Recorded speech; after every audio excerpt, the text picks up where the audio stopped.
Welcome back to a new installment of Version Versus, where I review and compare two or more different versions of a game. Today's subject is the PS2 cult classic Katamari Damacy and its 2018 remake Katamari Damacy Reroll. I've been a huge fan of this series ever since I was in high school, where I discovered the game through Let's Plays and eventually got to play it myself at a friend's house, beating the entire game in one sitting. That might actually be the first time I ever did that now that I think about it. Up until Reroll's release in 2018, there hadn't been a new home console entry since Beautiful Katamari came out in 2007. In that decade-long wait, there was a new game on the Vita and a few mobile games, but the series became pretty stagnant at that point, and getting into it as late as I did, I never had the chance to see new games come out, and figured the franchise was basically dead. Needless to say, when Reroll got announced at a Nintendo Direct in September of 2018, I absolutely lost my goddamn mind. Volume warning for this clip. No. I seriously never thought this series was coming back, and to see one of my favorite games of all time get the full HD remake treatment was truly glorious. Over the years though, reception to Reroll has shifted to be somewhat mixed, with many fans claiming the original to be the superior version. How do I feel? Well, let's take a closer look at the PS2 classic and its HD remake to find out. Katamari's art style is incredibly unique, especially for the time it released. The first thing you see after finishing the brief tutorial is quite possibly the most insane intro to any video game ever made. It hits you with a face full of this.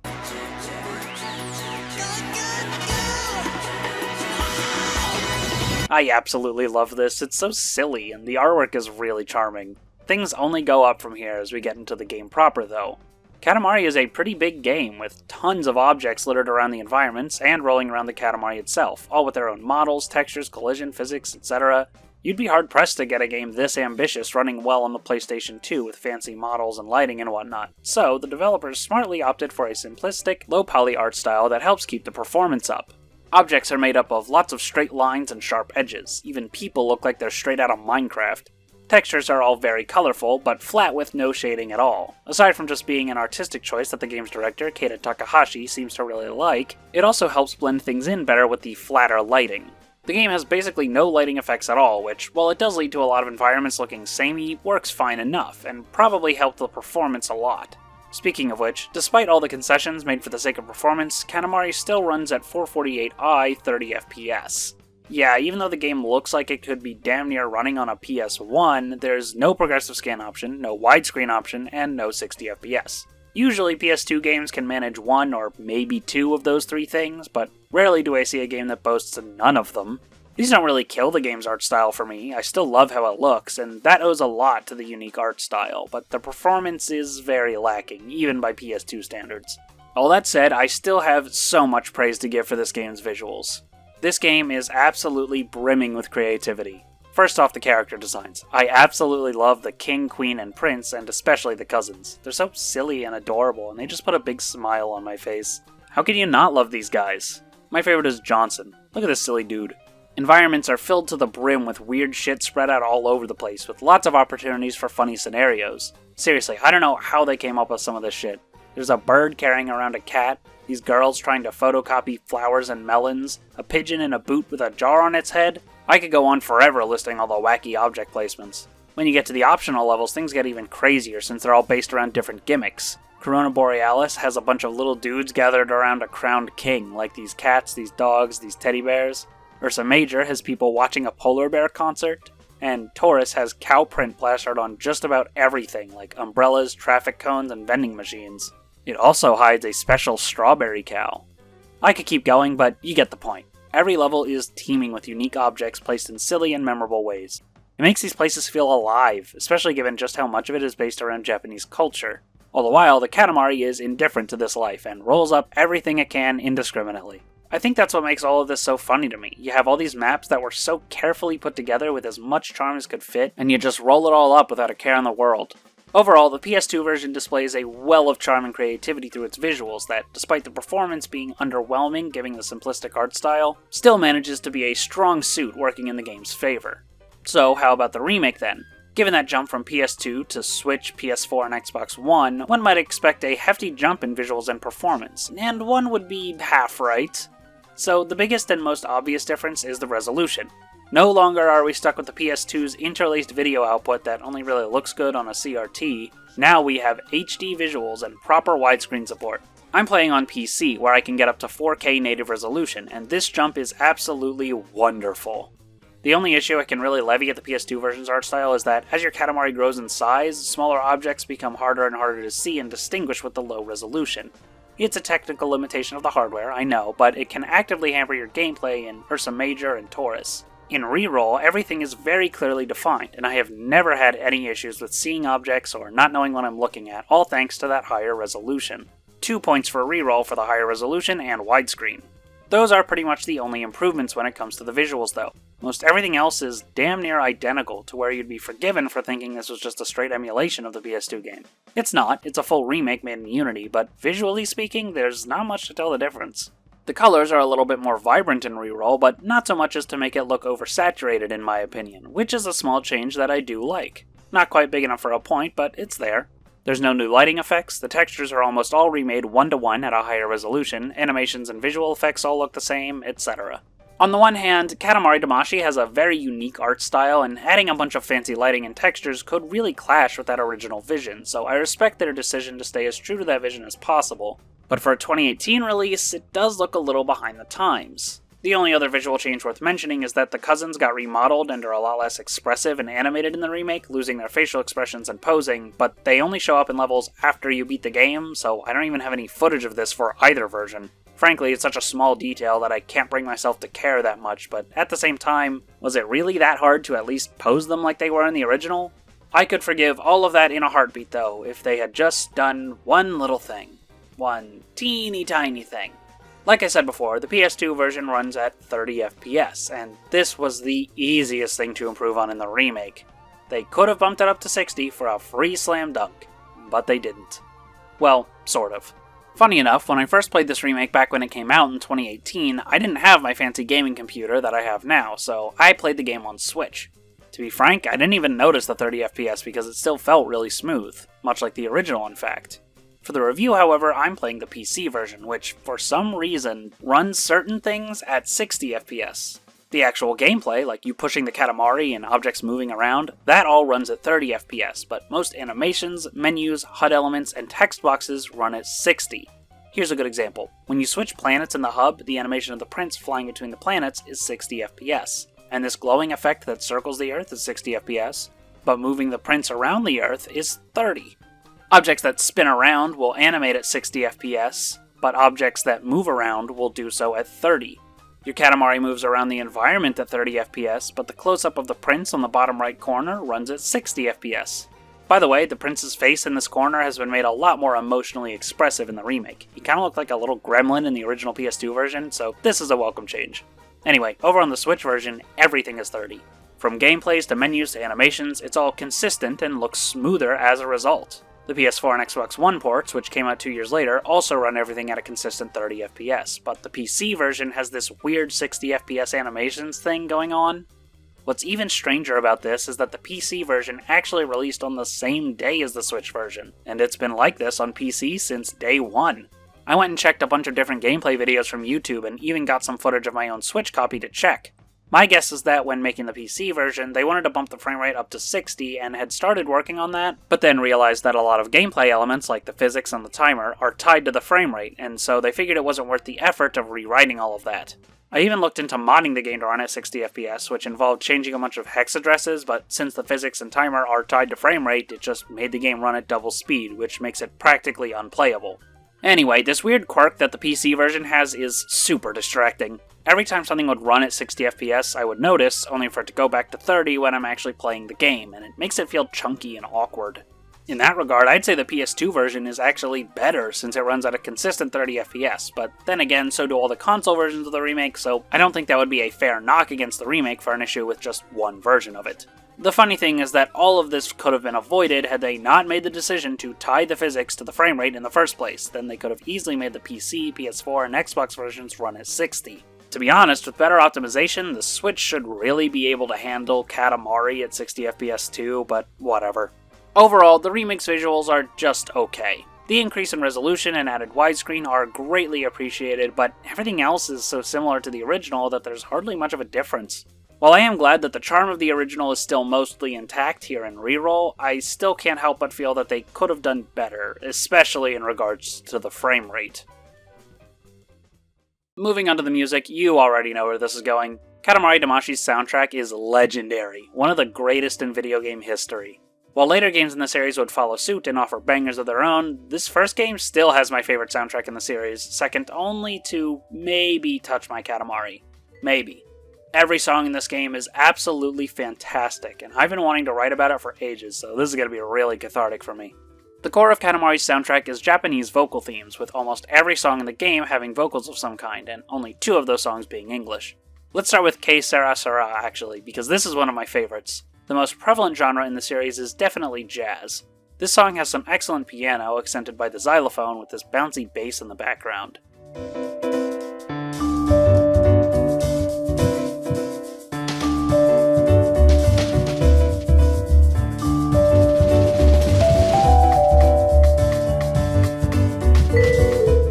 The lyrics are like a cheesy love song, but Katamari music tends to tie back to the themes of the game quite often, so you get these lines about rolling up into a star together, and it's so cute. I know you love me, I wanna word you up into my life. Let's roll up to be a single star in the sky. I hear you calling me, I wanna word you up into my life. Another jazzy one is Gin and Tonic and Red Red Roses, which is more upbeat and energetic, but still has this playful tone that makes the song feel a little bit mysterious.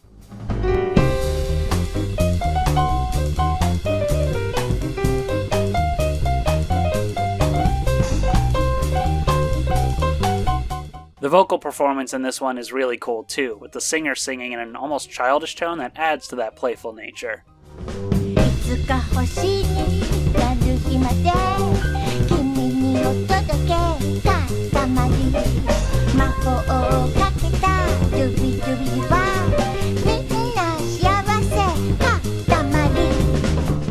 Another favorite of mine is Cherry Tree Times, which also has a very unique vocal performance, being sung by a bunch of children.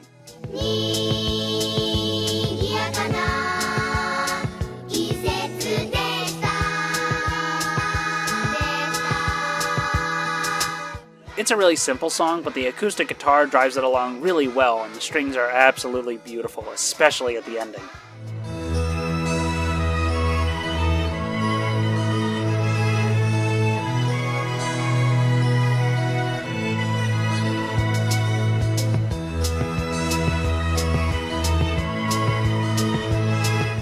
This soundtrack makes great use of acoustic guitar in general, like Roll Me In is another great example.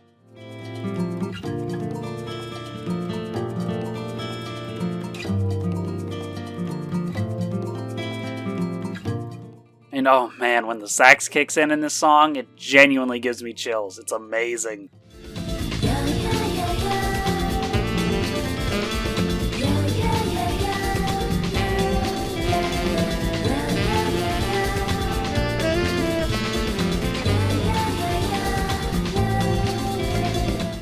This song pierces straight through your soul. I think these more atmospheric tracks are really overlooked compared to the more poppy ones. Those poppy songs are some of the best in the game though, to be fair. The Moon and the Prince is such a cool song, being this mix of jazzy instrumental with rap funk.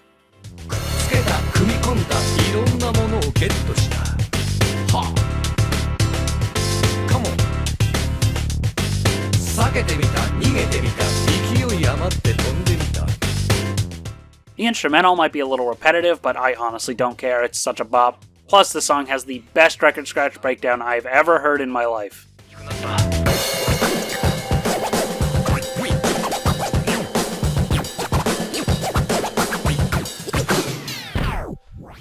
This is the kind of creativity that makes Katamari's music so memorable. You just don't really hear music like this anywhere else. It gets a lot more poppy than that though. I'm sure Lonely Rolling Star needs no introduction. While it starts off simple, it slowly picks up more and more, and the chorus in particular is absolutely fantastic.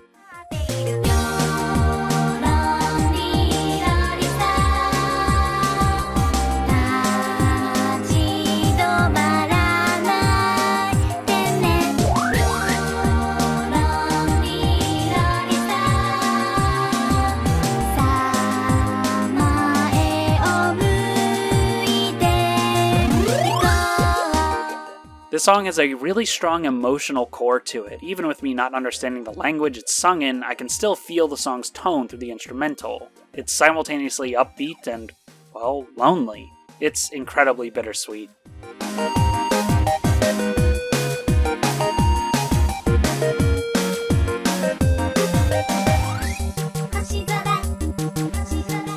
One of the most well-written songs in the whole game. I adore the way the song ends with the motif from the game's main theme. It genuinely makes me teary-eyed.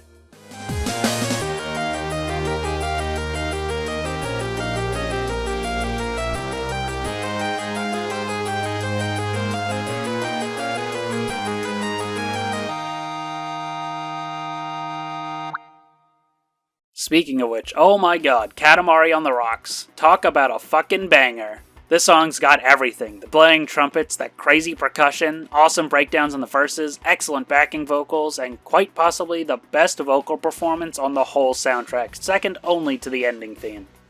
Picnic 기분 feels so good. 스테키나 afternoon.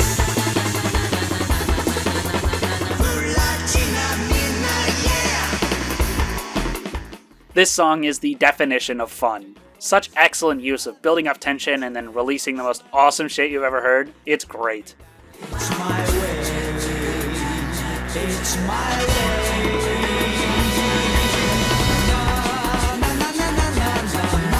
Katamari Damacy. Katamari Damacy.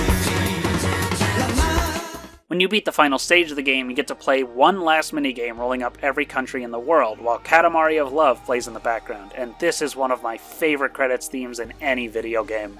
It's a slower-paced rock ballad with vocals by the legendary Mr. Sunshine.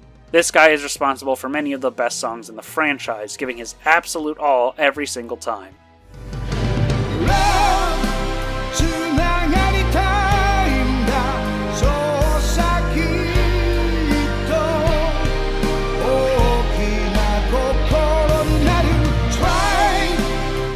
He brings such incredible power to every track he sings on. This song is the perfect way to end this game. It's amazing.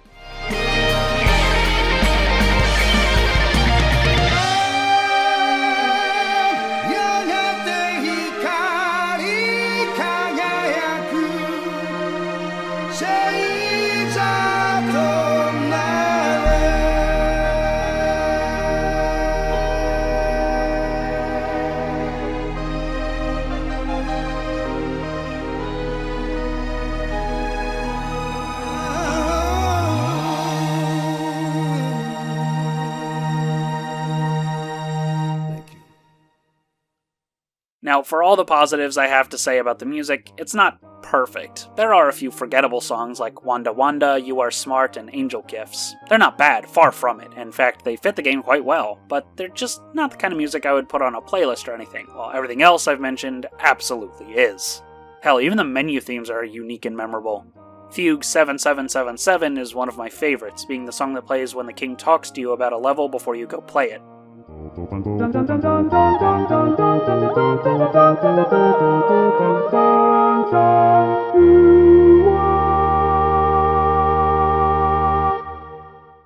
The variation that plays in this opening cutscene is really good too.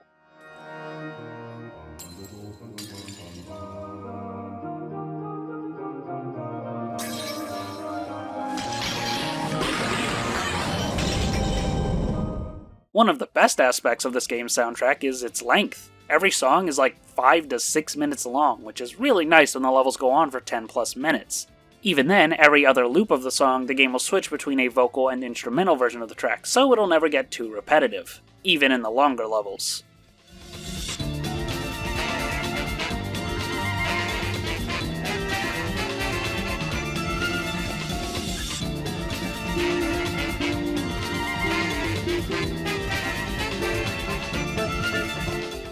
There is one problem with Katamari's sound design though, and it's easier to just show you what I mean.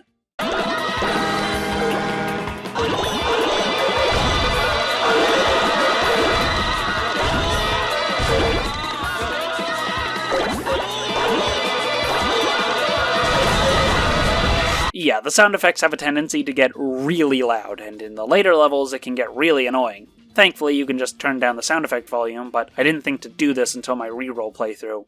Volume issues aside, the sound effects themselves are mostly pretty good, with a lot of that same charm you find in the visuals and music.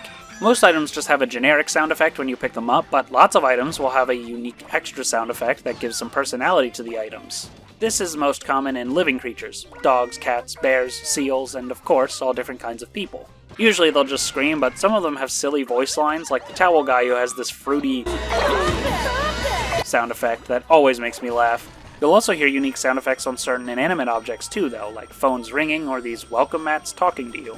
I don't know why, but this one in particular always stuck out to me.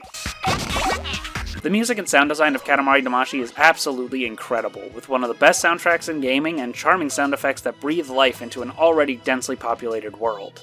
Thankfully, the remake doesn't rock the boat too hard in that regard. The only changes in the remake just come from Reroll being based on the original Japanese PS2 release, and so the changes to the US localization didn't carry over to the remake, even if you're playing a North American copy.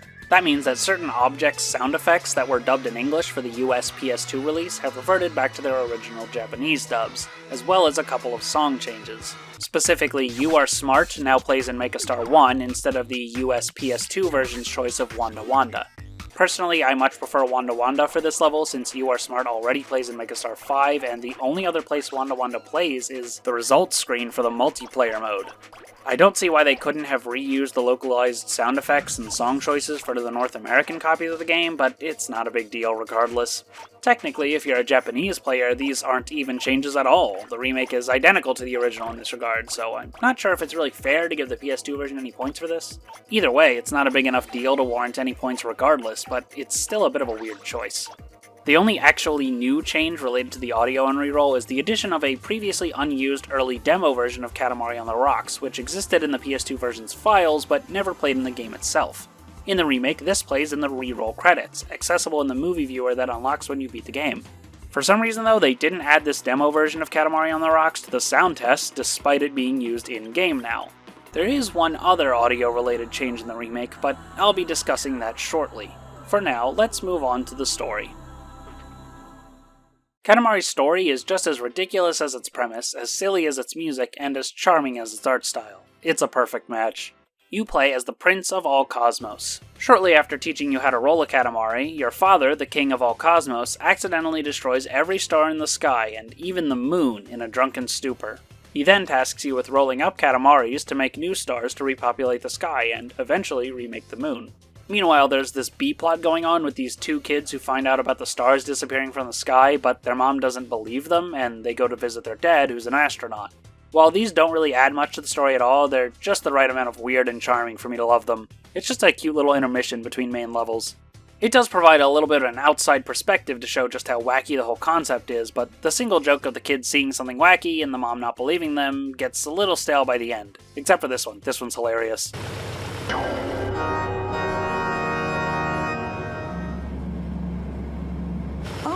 There's Top Shell Island already. I know I saw that huge guy.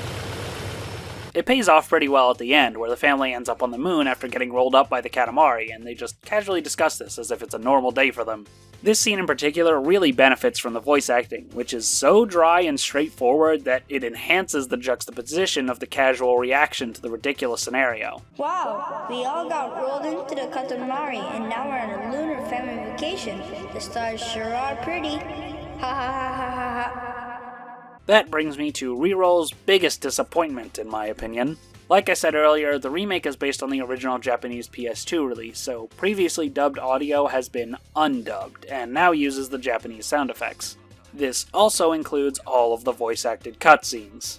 They are at least still subtitled in your local language, but why not use the dubbed voice lines that already existed in the overseas PS2 releases? わあ、塊に巻き込まれて家族揃っての月旅行になっちゃった。星空がとても綺麗だな。ふふふふふ。The sound effects I can understand, as the English dubbed ones are so few and far between that it really doesn't matter all that much. But the cutscenes? Seriously? I mean, this one right here is straight up iconic. Oh, I feel it. I feel the cosmos. I have this on a goddamn shirt. And they couldn't be bothered to include the dubs for the cutscenes? Why? あ、感じる。コスモを感じるわ。 Like, is it really that much extra work?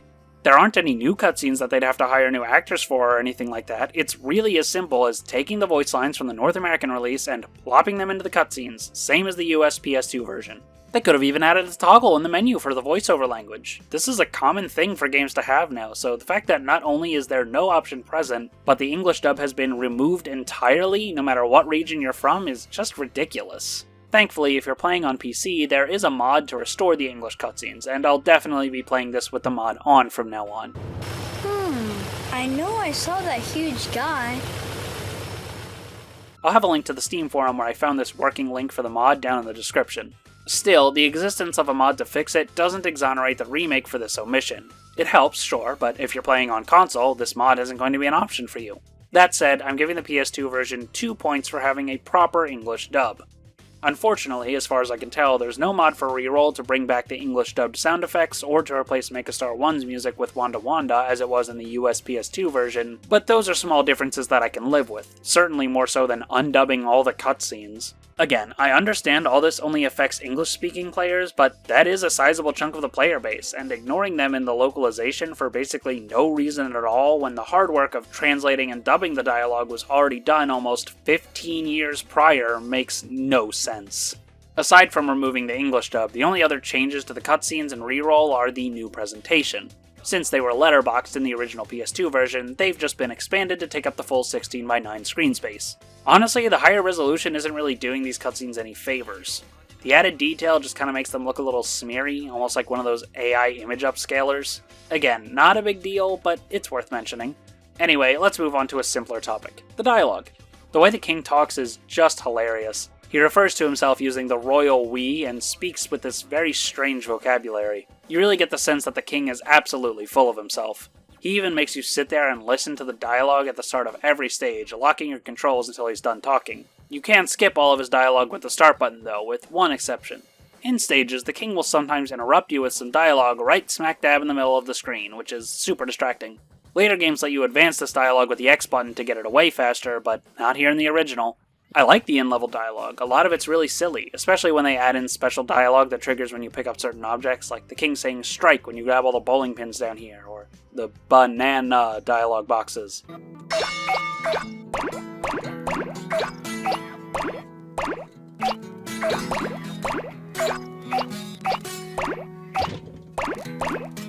These are charming and memorable moments that make the game feel more special. Still, there are times where I wish that the remake had added an option to turn off the king's dialogue within levels entirely, so I didn't need to sit through the same dialogue every time I pick up a present or hit 1 minute on the timer. At the very least, I should be able to advance through it with the X button. Still though, if they're gonna force dialogue on the screen like this, at least the dialogue itself is funny. Plus, the longer diatribes the king gives you at the start of every level can be skipped, so it never gets annoying for repeat playthroughs, aside from those brief in-game interruptions. The gameplay of Katamari is kinda difficult to analyze because in concept it's so incredibly simple. You roll this ball around, that's the Katamari, and you pick up objects, making the Katamari bigger. As it increases in size, the Katamari will be able to pick up larger objects, making it even bigger. It's such a simple gameplay loop, and yet there's so much depth to it thanks to its unique control scheme and densely packed level design. In Katamari, you don't control the Katamari directly, you control the prince, who pushes the Katamari around with his stubby little arms. As such, the control scheme for this playstyle is pretty unconventional. You use both the left and right analog sticks at the same time. Pushing them both in one direction will make the Katamari go straight in that direction. If the two sticks are facing different directions, you'll turn slightly, going faster depending on how far apart the angle of the sticks are. For example, if the left stick is pushed up and the right stick is pushed down, the Katamari will stand still and quickly turn the camera to the right, but if the left stick is pushed up and the right stick is pushed right, the Katamari will move upright and the camera will slowly turn right. Just in the basic turning controls, there's so much nuance and precision available. On top of that, you can turn the camera around 180 degrees by pushing in both sticks at the same time. You can't do it while pushing the Katamari, but I tend to let the sticks go neutral when I do this move anyway, so it doesn't really matter all that much to me. Finally, by pushing one stick forward and the other stick backwards, and then alternating them back and forth a few times, you can charge up a dash move, which gives you a short burst of speed. It does tend to settle back into normal rolling speed pretty quickly though, but this is still a very useful move, especially in wide open environments. With these few extra moves, the skill ceiling has been raised to unbelievable heights. I feel like I'm pretty good at Katamari after years of playing these games, but I'm nowhere near the skill level of speedrunners. And they're not using crazy glitches or special tricks or anything, just good routing and good movement. That's the sign of an excellent control scheme. There are a few quibbles, however. Even at the fastest speed, turning feels a little sluggish, and when the Katamari is really large, even the quick turns take longer to perform, because the prince has to physically jump from one side of the Katamari to the other before you regain control. Braking, which is done by pushing both sticks in the opposite direction your Katamari is currently moving, gets really slow at bigger sizes, to the point where it just feels bad to use. You skid for what feels like forever. Rolling up walls is inconsistent, with it sometimes letting you roll all the way up a wall larger than your Katamari, and other times just denying you for no good reason, even on smaller walls. Bonking is a huge pain in the ass. If you run into a wall or an object too large to pick up, your Katamari will bonk off of it and some of your objects will fly off. If those objects are alive, they'll get up and run away after a few seconds too. This also happens when you knock a living creature away and fail to pick it up in time. That's another thing. Some objects, mostly people and cars, have to be knocked away before you can pick them up. Until you're large enough to just scoop them straight up, that is. The threshold for this seems way too large, however. You'll be towering over these cars and still knocking them away instead of just picking them straight up, and it can be annoying. Anyway, back to the bonking, it's such a pain in the ass because the Katamari is way too sensitive to bonks and the punishment for bonking is way too high. I swear, it's like I'll just barely brush up against an object and your shit just goes flying. Not to mention, it's not uncommon to get your Katamari stuck in this game. Get too close between two large objects, and your Katamari will start hemorrhaging objects in an attempt to get it small enough to move around again, but some level design just puts you in spots like this. In my PS2 run, I got stuck so badly that I was better off quitting the level than letting it waste all my size trying to get out and then spending the last minute of the level picking all my stuff up again. So that's what I did. I just left the level. I was already big enough to complete the mission, so I didn't need to keep going aside from just getting a higher score, so I left. I bring all these issues up not to say that the game is bad or that the controls are bad. They're not. But there are areas where a remake could and should improve. And to an extent, it does. Reroll's controls are tighter and more responsive, with turning feeling a bit smoother. That said, some sources have claimed Reroll's controls are now identical to the controls of We Love Katamari and onwards, and this is just blatantly untrue. The turning, while it is smoother than the PS2 version, is still not as smooth as in the sequels. While the Katamari is faster and more responsive than in the PS2 version, it's still not on the same level as the sequels in that regard either. Furthermore, all those other quibbles are still present in the remake. You still can't quick turn while pushing the Katamari, the dash still levels out really quickly and barely carries any momentum, the quick turn still takes forever at large sizes, you still bonk over every little brush up against something, you still lose a bunch of shit when you bonk, and you still get stuck all the damn time. Even in the remake, it's not uncommon to get stuck somewhere and lose several centimeters all at once. While the remake's controls are noticeably improved over the PS2 original and it does offer the superior gameplay experience, it's still a half step towards the vastly superior physics of the sequels. Again, that's not to say the remake or even the original PS2 version have bad controls, far from it, but there are clearly issues here that a remake should have addressed, especially when most of them were fixed as far back as 2005 in the second game of the series. While there were a lot of missed opportunities here, I don't want to understate just how much the tighter turning and more responsive controls of the remake improved the experience. Yeah, it could have been better, but it's still a much more fun and fast-paced control scheme that makes the game flow a lot better. It's not quite good enough to outright replace the PS2 version, but it's still an improvement worth noting. For that, I'll give Reroll 2 more points. It could have easily earned more than that with even more improvements, but I think 2 points is fair for the improvements we did get. Moving on, I want to talk about the structure of Katamari Damacy, because it's something that actually tends to change quite a lot between games in this series. In this first game, your main goal is to roll Katamaris to make 9 stars of increasing size, then make the moon for the game's finale. Along the way, you'll unlock a number of optional bonus levels to make different constellations, each with their own gimmick. Sometimes you'll have to roll up certain objects, other times you'll avoid certain objects. The bonus levels are pretty interesting, so I'll go over those first. Most of the bonus levels have you roll up one type of object, grabbing as many as possible within the time limit.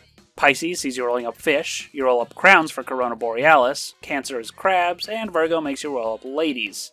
Sometimes things are a little bit more complicated, like Gemini, where you have to roll up twins. These objects are paired up with an older and younger sibling, and rolling up a pair increases your counter. It's definitely the most interesting of these types of levels, really making you pay attention to what's around you. Cygnus is probably my least favorite though, requiring you to pick up a bunch of swans. Problem is, they're all still in their eggs, and will only hatch once you roll them up, and there's no way to know if an egg is a swan or a useless duckling, or just a plain old egg. So you basically have to grab all of them. The thing is, these eggs are fucking everywhere, and you don't have nearly enough time to grab them all. So if you want the highest score, you'll have to know which eggs actually give you swans beforehand, and that's just kind of annoying. I'll get back to the scoring system a little bit later though, we still have a few levels to go over here. Ursa Major and Taurus both have you trying to roll up the biggest bear and cow respectively, meaning the highest score on these levels requires you to carefully avoid smaller objects while amassing more size so you can nab the biggest one. It's a really neat concept that flips the game on its head and really forces you to have a mastery of the controls to get the best score. The final bonus level is to make the North Star. For this one, all you have to do is roll up a Katamari of 10 meters, without the size tracker. You have to basically guess to get this one right. At first, I used the preview at the start of the level as a frame of reference, comparing it to the size of this building at the start of the level, coming back later to see how close I was. It kinda worked, but clearly could be better. In my reroll run, however, I had noticed that these trees here start letting you roll them up when you're just under 10 meters, so I figured I could use that as a basis to know when to stop for the North Star.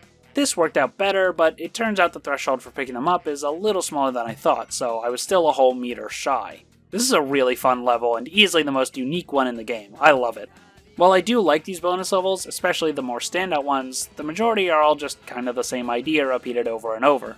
6 out of the 9 constellations just have you roll up as many of one type of object as possible. 2 or 3 of those would be fine, and Gemini is a standout example of the trope, but the rest are just kinda uninteresting. It takes until about halfway through the game before you unlock Ursa Major and finally get something different in a bonus level, and by that point the repetition of the previous bonus levels has already run its course. If they really couldn't do more unique gimmicks for the optional stages, they could have at least paced them out a little better so you're not playing 5 of the same kinds in a row. These levels are fun, but it's just the first example of Katamari's biggest issue. The real meat and potatoes of this game lie in the 10 main levels. In each level, you're tasked with rolling the Katamari up to a certain size within a time limit.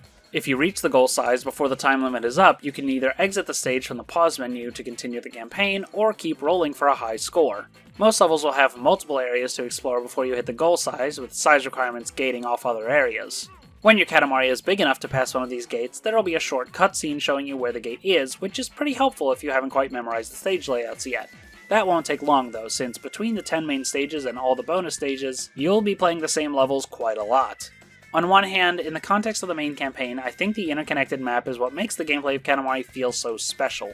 You spend the whole time in every level trying to get bigger and bigger, and as you go through the campaign, that sense of progression increases as you start in familiar areas, only to later get access to new ones. By the end of the game, you're rolling up entire cities, entire islands, and it really puts it into perspective, knowing you started the game the size of a mouse in this one room of this one house of this one town. You get to see how everything is connected in real time as you play through each level. On the other hand though, the small number of areas you have to explore across 10 main campaign levels makes it feel a bit repetitive, and when you factor in the bonus levels, it feels like they really stretch themselves thin. The only unique area you explore in any bonus level is the rooftop in Cygnus, and there's barely anything up here. I feel like this issue was kind of unavoidable for a game with 10 main levels, but even then, having some new maps for the bonus levels could have really done a lot to help with that repetitive feeling. It's not as bad if you just play through the main levels, but I feel like most players wouldn't do that on their first playthrough. On top of the bonus levels feeling repetitive to play because most of them use the same gimmick, this repetition gets even worse when you consider their reuse of the handful of maps from the main stages. This is the game's biggest issue, which I alluded to earlier: repetition. The gameplay is already pretty simple in concept, which makes it hard for it to carry a whole game. The sense of spectacle is what keeps you going, seeing your progression through the campaign, getting sucked into the game's wacky world and sense of humor, and getting really big and rolling up lots of stuff. Those are all what makes the game work. Even then, the game had to be really short, with both of my playthroughs being less than 4.5 hours each. Granted, I'm very experienced with the game and have played it several times, but that's still pretty short, and arguably the game needed to be that short to avoid getting too stale. Any longer than that, and they'd really need to start packing it with more variety and replay value. The high score driven nature does help with that some, but I'd argue that it's not really all that valuable in this entry due to one problem. It's too easy. Seriously, this game is like baby easy. If you somehow manage to not get enough size to clear a level before the timer runs out, you fail the level and have to start over, which would be pretty annoying in one of the later levels where the timer starts at like 12 to 20 minutes, but that would almost never happen to anyone with a decent amount of gaming experience. The timers are really generous for the goals given to you, and even just for generally getting as much as possible. It's pretty easy to get over double the goal amount in almost every level. I don't mind the minimum requirements being on the easier side because, like I said, having to redo the longer levels would get annoying, but it really shouldn't be this easy to get high scores. Not that this game even does much to show you how well you did on a level outside of the raw number for the size you got.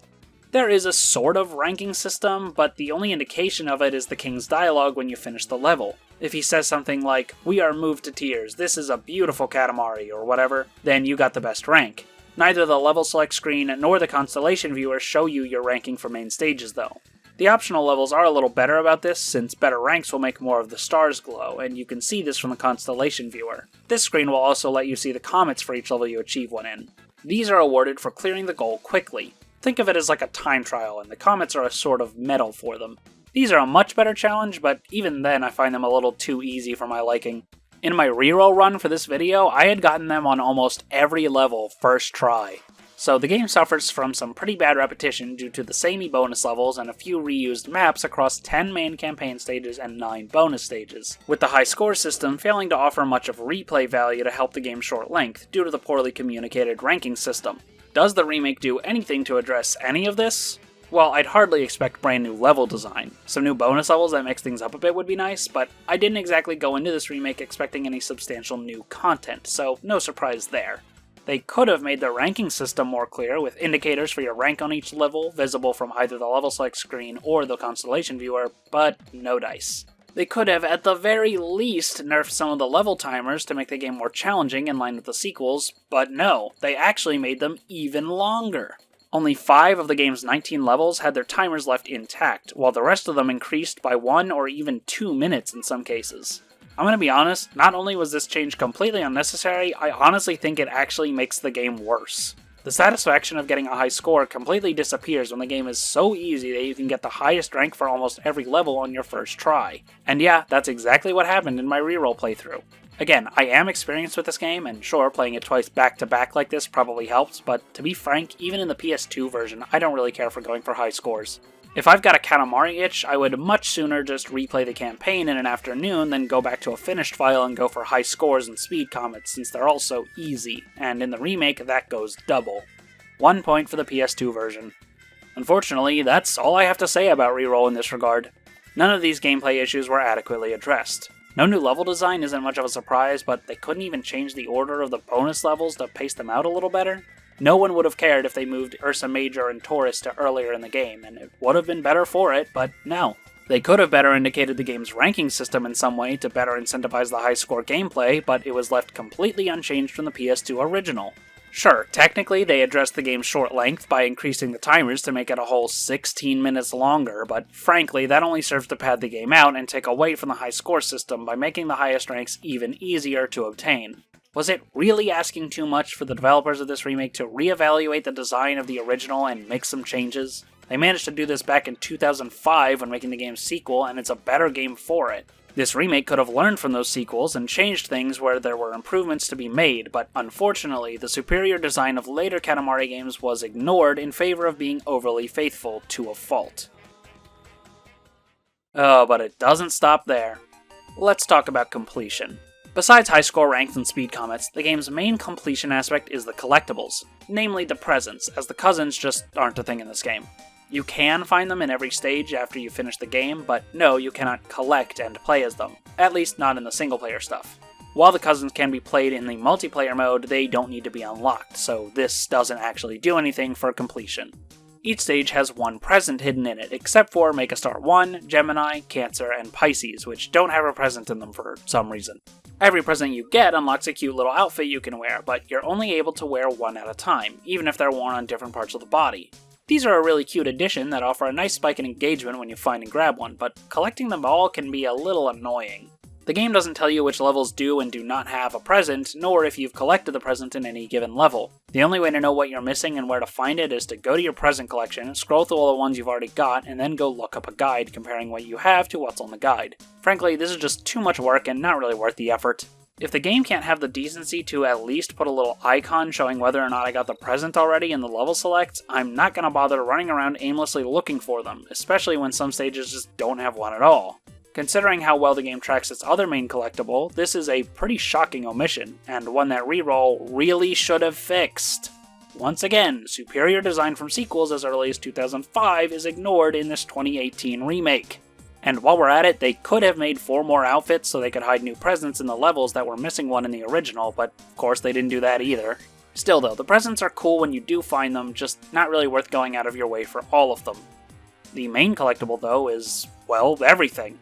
Everything you roll up is an object, and the game tracks if you rolled each one up with a huge list you can use to see what you're missing. You can check by object size, location, and category to make figuring out what you've missed a lot more manageable. I've never gone for full item completion because, frankly, it sounds like a Herculean task, but it's one of those things that I'd like to do someday, especially given that the game actually does a good job of indicating what you're missing. You're still going to need a guide to find everything, but it's a lot easier to follow given the game's in-depth collection tracker. This is Katamari's ultimate challenge, and it's one that I really respect. The tracker even doubles as a model viewer with descriptions for every object in the game. It really shows how every little detail of this game was made with love and care. As far as the remake goes, from what I've read, one particular object that was notorious for item completion in the original was moved to an easier spot in Reroll, which is something I can appreciate even if I haven't gone for full item completion myself. Aside from that, the experience is pretty much the same. Level design and object layouts are untouched, and I can't really fault them for that. So, with the review over, today's version versus winner is Katamari Damacy Reroll, but just barely. Seriously, talk about a close call. You really can't underestimate the core strengths of this remake, that being the improved visual fidelity and controls. That said, there was a lot more they still could have done, even in the areas where the remake did improve. The controls are better than the PS2 version, but still not as good as the sequels. The visuals are much clearer thanks to the HD facelift and no longer being interlaced, but the frame rate is still locked to 30 FPS on all platforms, with the PC version having this weird effect where the gameplay still runs at 30 FPS, while animations, dialogue boxes, and HUD elements run at 60 FPS, resulting in some distracting and disorienting visuals. Reroll also bases itself off the Japanese PS2 version for every region, meaning English players like myself have lost the English dub sound effects and, more importantly, cutscenes for no good reason. Aside from that, the remaining changes in Reroll are so small as to be insignificant, or are just slightly worse, like one object changing location to be easier, cousins being less expressive, or the timers being made longer despite the PS2 version already being too easy. Beyond that, there are just so many missed opportunities with this remake. Not even just stuff that I would have wanted, like reordering the bonus levels for better pacing, adding new presents to levels that didn't originally have one, or maybe even some new content, but basic quality of life improvements that have been present in every Katamari game since the second game in the series, including an indicator for presents, an indicator for getting a high rank on a stage, playable cousins in single player, the ability to start rolling before the king finishes his dialogue at the start of a level, bonks being less punishing, the ability to quick turn while pushing the Katamari, and the ability to choose what song you want to listen to when revisiting a level. I know these are all kinda small things, but they've been standard fare for the series since 2005, and this is a ground-up remake, not a port or emulation. There is no excuse for these basic features to be absent from this 2018 remake. Frankly, I can see why many longtime fans may have been disappointed by this one. It was a golden opportunity to take the iconic original game and bring it up to modern standards, with all the quality of life improvements the series had made over the years, but what we got was a remake so faithful to the original that it may as well have been a straight port. Don't get me wrong, I do appreciate where this remake improves. It does still win the matchup at the end of the day. I can't state enough just how much more fun the game is to play with better controls and visibility. But still, I can't help but question why none of these simple improvements from all the other Katamari games didn't make it into this remake. Oh well. All that said, what about the original? Despite all my complaints about the quality of life stuff that future games would correct, this is still a bona fide classic and a fantastic game. From its charming visual style and phenomenal soundtrack, to the ingenious control scheme, to its brilliant concept of rolling stuff up to make a bigger and bigger ball of stuff, Katamari Damacy is incredibly fun and memorable. From the very first time I played this game at my friend's house back in high school, I knew this would be one of my all-time favorites, and would continue to explore the series throughout the years. This is one of the most clever, charming, and unique games on the platform, and I struggle to imagine my life without it. This series really means a lot to me, and I'm very glad that I've finally gotten to share that with all of you today. If I were to recommend the game to you, which I obviously would, I could really go with either version given how similar they are, but the improvements Reroll did make, as well as the convenience of it being available on all modern platforms, gives it the slight edge here. Either way, if you've never tried the series out, do yourself a favor and pick this game up as soon as you can. Thanks for watching! Feels good to get back to some Virgin Versus stuff after quite some time away. If you enjoyed the video, do please leave a like and comment, and subscribe to the channel if you're new. Those all help me out a ton.